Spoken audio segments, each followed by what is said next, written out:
မိတ်ဆွေတို့ဥစ္စာဒဏအလှန်ပဲကျွယ်ဝနေပေမဲ့ကိုယ်တိုင်လည်းမသုံးဆွဲနိုင်သူတစ်ပါးကိုလည်းမလှူဒန်းနိုင်ပဲ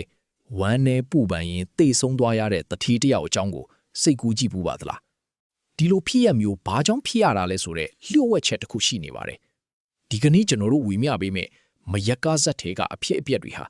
မိတ်ဆွေတို့ရဲ့ဘဝမှာကျွယ်ဝချမ်းသာမှုနဲ့ပတ်သက်တဲ့နားလည်မှုကိုပြောင်းလဲပေးနိုင်ပါတယ်မြတ်စွာဘုရားစီတဝန်ကျောင်းမှာတည်င်းသုံးတော်မူစဉ်တာဝတိပြည်မှာအာဂန္တုကတထေးဆိုတာရှိခဲ့ပါတယ်သူဟာစီးစိမ်ဥစ္စာအလွန်ကျွယ်ဝချမ်းသာပေမဲ့မိမိကိုယ်တိုင်လည်းမသုံးဆွဲပဲသူတစ်ပါးကိုလည်းမပေးရခဲ့ပါဘူးကောင်းမွန်တဲ့ဘောဇင်အဝတ်အစားရင်ရထားတွေကိုမသုံးဆောင်ပဲစံကွေးထမင်းပစိုးချမ်းတစ်သားလှေစတာတွေကိုပဲအသက်ထက်ဆုံးသုံးဆောင်ခဲ့ပါတယ်ကောင်းမှုကုသိုလ်တစ်ခုမှမပြုဘဲတေလွန်တော့ရိုးယူဝငရင်မှာကြောက်သွားရပါတယ်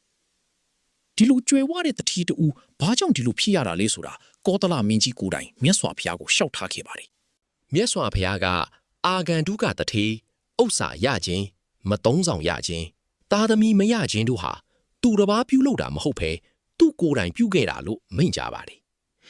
လွန်ခဲ့တဲ့ဘဝဗာရာဏသီပြည်မှာဝန်တိုတဲ့တထေးတူဟာ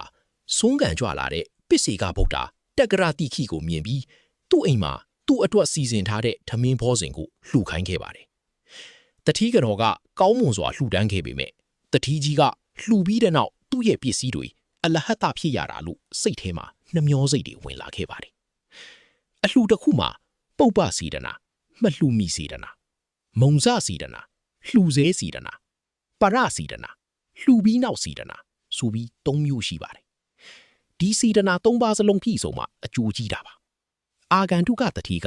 ပုပ္ပစီဒနာကောင်းလို့ဥစ္စာတွေအများကြီးရခဲ့ပြီမဲ့ပရစီဒနာပြတ်သွားတာကြောင့်ဥစ္စာရှိပါရဲ့နဲ့မသုံးဆောင်နိုင်တာပဲဖြစ်ပါတယ်သားသမီးမရခြင်းရဲ့အကြောင်းကိုလည်းမြတ်စွာဘုရားကရှင်းပြခဲ့ပါတယ်လွန်ခဲ့တဲ့ဘဝမှာဗာရာဏသီပြည်ကဘုရားအလောင်းဟာတန်ပေါင်း800ကျွယ်ဝတဲ့တထေးမျိုးမှာဖြစ်ပြီးညီဖြစ်သူကိုထောက်ပံ့ဆောက်ရှောက်ခဲ့ပါတယ်အကိုဖြစ်တဲ့ဘုရားအလောင်းမှာသားတစ်ယောက်ရှိခဲ့ပြီးကာမဂုဏ်အပြစ်ကိုမြင်တာကြောင့်တောထွက်ပြီးရသေးဝတ်ခဲ့ပါတယ်ညီဖြစ်သူမှာလည်းသားတစ်ယောက်ရှိလာတော့သူ့ရဲ့သားနဲ့အကိုသားအမွေခွဲရမှာကိုစိုးရိမ်ပြီးမြစ်ထဲမှာနှစ်ပြီးတပ်ပစ်ခဲ့ပါတယ်အကိုယတိကဒီအဖြစ်ပြက်ကိုသိတော့သူ့ကိုဆုံးမဖို့ကောင်းကင်ခီးနဲ့လာခဲ့ပါတယ်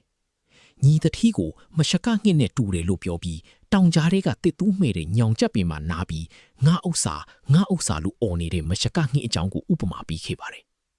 အဲ့ဒီငှက်အော်မြည်နေတော့မှပဲတခြားငှက်တွေကညောင်ကျက်သီးတွေကိုစားပြီးပြန်တန်းကုန်တဲ့အကြောင်းရှင်းပြခဲ့ပါတယ်ဒီလိုပါပဲလောကမှာတချို့သူတွေဟာပစ္စည်းဥစ္စာတွေကိုစုပြီးမိမိကိုယ်တိုင်လည်းမစားရက်ဆွေမျိုးတွေကိုလည်းမပြီးရက်ပဲငါဥစ္စာလို့အော်မြည်ရင်ဆောင်းရှောင်နေတတ်ပါတယ်ဒါပေမဲ့နောက်ဆုံးမှာတော့မွေခံဆိုးတွေတခိုးတွေမင်းတခိုးတွေကပဲယူသွားကြပါတယ်ပညာရှိသူတွေကတော့ရလာတဲ့ဥစ္စာတွေကိုဆွေမျိုးတွေကိုထောက်ပံ့ကူညီပြီးကြော်စိုးခြင်းကိုရောက်တယ်လို့နတ်ပြည်မှာလည်းမှွေပြောကြရပါတယ်အာဂန္တုကတတိဟာဒီအတိတ်ဘဝကအကိုသားကိုတတ်မိတဲ့အတွက်ဒီဘဝမှာသားသမီးမရခဲ့တာပဲဖြစ်ပါတယ်ဒီဇတ်တော်ကနေကျွန်တော်တို့သိရတာကစီးစိမ်ဥစ္စာရခြင်းမရခြင်းခံစားရခြင်းမရခြင်းသားသမီးရခြင်းမရခြင်းတို့ဟာကိုယ်တိုင်ရဲ့ပြုလုပ်မှုအပေါ်မှာပဲမူတည်နေတယ်ဆိုတာပါပဲပေးကမ်းလှူဒန်းရမှာစေတနာ၃ပါးစလုံးပြည့်စုံဖို့ကအရေးကြီးဆုံးပါ